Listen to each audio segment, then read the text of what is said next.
Hello everyone, this is Matt Fuller from Agate Bookkeeping LLC in Fruita, Colorado. Today we're going to do some simple costing and profit maximizing exercises that should give you a starting point for doing a similar analysis for your own business. The template I'm using can be downloaded for free at www.agatebooksllc.com under the Tools and Info Navigation bar tab. In the example given, All Wheels Incorporated makes 3 products: pop-up camper trailers, hardshell campers, and utility and landscaping trailers. I'm planning my production for the upcoming quarter, and I want to determine the optimum level of production for each product. Space is tight, but I can still work on 3 trailers at a time if I have to.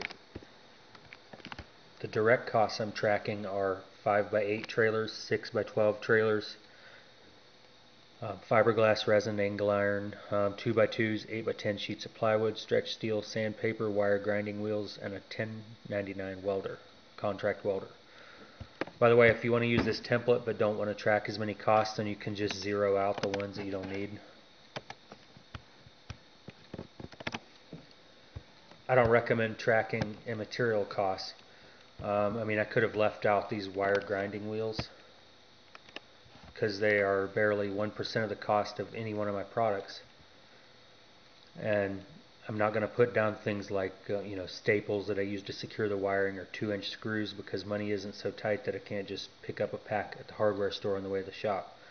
My personal thoughts are that I'm better off generating leads or reducing production bottlenecks than trying to reduce a 1% cost to 0.7%.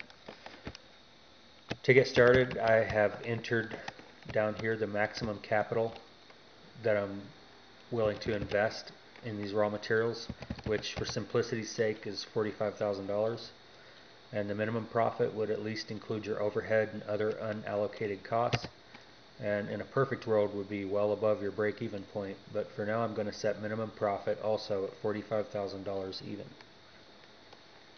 My unit constraint is going to be 70 units because this is the amount of units, the maximum that I believe that I can complete this quarter. And this is a quarterly analysis, by the way.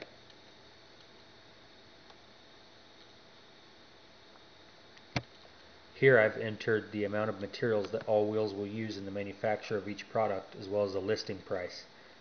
If your waste and rework are significant, then it's a good idea to include these as well.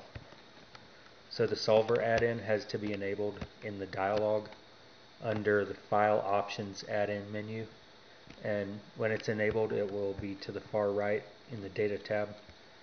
And there's a cheat sheet down here if you need to re-enter the constraints, and the cells are color-coded based on where they fit into the solver. To add a constraint, click the Add button. I'll just open it up and show you where it is. And we're going to set the target to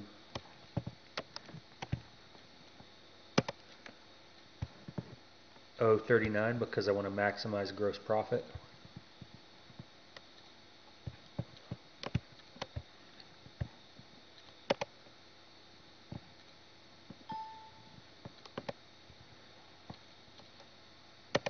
Okay, so the solution that's generated can be seen right here. These are the cells that it changes. And as you can see, the solver is an imperfect tool, but it makes a quick work of an otherwise tedious trial and error problem. It will usually give several solutions that you can pick from depending on your demand forecast for each product. Some of them more realistic than others. I'm going to open the solver one more time and explain something right here.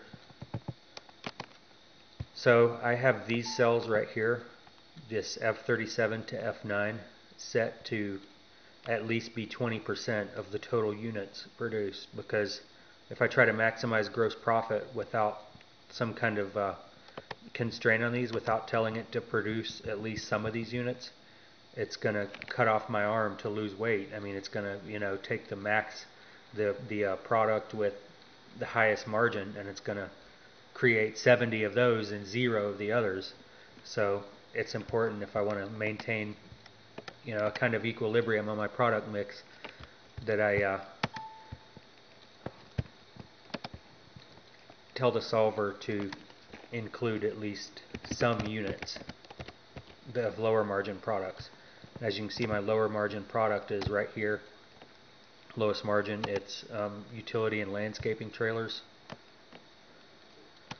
But I still want to produce these, so I'm going to tell the solver that I want to have at least 20%.